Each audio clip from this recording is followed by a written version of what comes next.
J. White, thank you so much for tuning in to my YouTube channel, Wounded to Wonderful. Thank you for watching. And today, what I want to do is basically work down through my book called Stuff, Giving Voice to the Secret. And each week, I'm going to give you an excerpt of my book, and I'm going to give you just some little added tidbits about it and share some of what I'm feeling now as opposed to then. And I'd like to hear from you later on. You can leave a comment or you can actually email me at missedna12@gmail.com and just basically share with me what you have experienced or any comments or suggestions or just anything, a commentary if you'd like, or send me something that I could use to refer to someone else. But what today I'm going to do is I'm just basically going to take parts of my book and I'm going to share it with you. So today I'm going to start with the search. That's on page 40 of my book called Stuff, Giving Voice to the Secret of Childhood Sexual Abuse. It's available on Amazon. You just put my name in, Edna J. White, author, and you will find all of my books. I think I have about 13 there, but I believe you'll be able to get it in ebook form, and you'll also get it in paperback. I'm actually doing an audiobook as we speak. It's going to be in addition to, so it's a special treat. So I will be giving you in addition to, I will be reading some of it, but I'll be sharing some of the critical information about myself in the book, audiobook, only in the audiobook. So what I'm going to do today is I am going to read the search. When I began the search for myself, I started with happiness because for me, always it meant pleasing others and making them happy. I had to reach way inside, and that meant finding a place that meant something, and only thing that made sense to me was creative side of writing. So my happiness came from within, but I started writing, and my writing began to take off. I began to write about everything. I spilled stories, I wrote poems, and I was only 5. My first writing was a story to God, and it was a 5-year-old story or a letter to God asking him to please save me.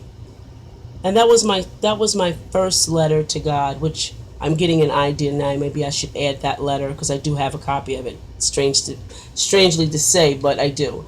And I think I'm going to add that to my new updated version. Thank you very much. Anyway, so what I'm telling you in the search, when you start beginning to look for happiness, as a survivor, we begin to look for happiness from other things and other people. We try to find them on an outside source when really it's in the inside of us. And it begins with our creativity.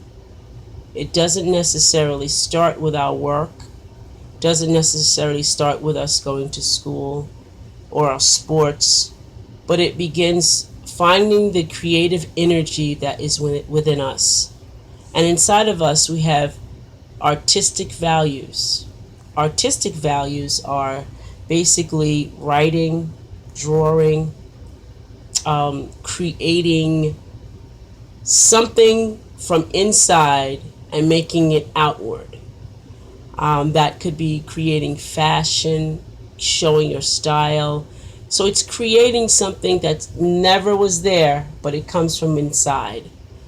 And that's creativity, believe it or not. It's not a sport.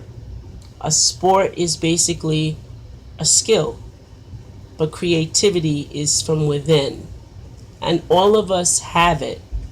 We just have not explored the avenues and on how to get it out and how to bring it back alive.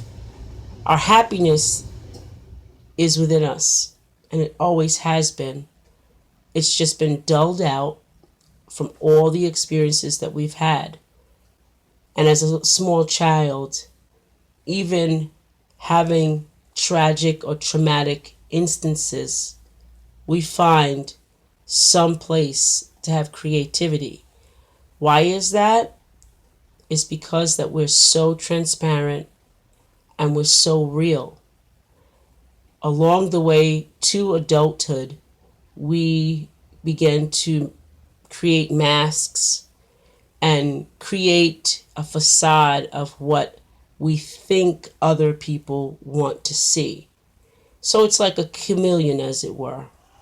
But we begin to pretend so long or methodically do something so long that it becomes part, not of our makeup, but it becomes part of our brain, and we are ingrained to just do it. So if we, just like when it's time for us to retire from a job, we get so anxious because we're so used to getting up and so used to going to work. But that's not our creativity. Creativity is something that you do with such passion and such romance about it. I mean, you're romantically entwined with your passion, like you're so romantic about it that when you think about it, you smile, you get happy. When you start to do it, it's like no one had to teach you. It was already there. It comes out, and it's may need to be a little tweaked, but it comes alive. So for me, writing, creative writing was for me. As I grew up, and I took classes, of course, to learn how to write, to, I guess, to market my book to whomever. But writing for me was for me, and it was my healer, as it were, and it made me comfortable. Happiness is just that, creative. Happiness deserves a chance when it comes to you.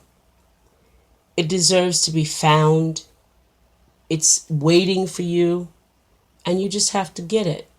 You would just have to dig deep down and say, what am I creative about? What can I do that no one else can do but me? That's the answer. It's not copying off of anybody.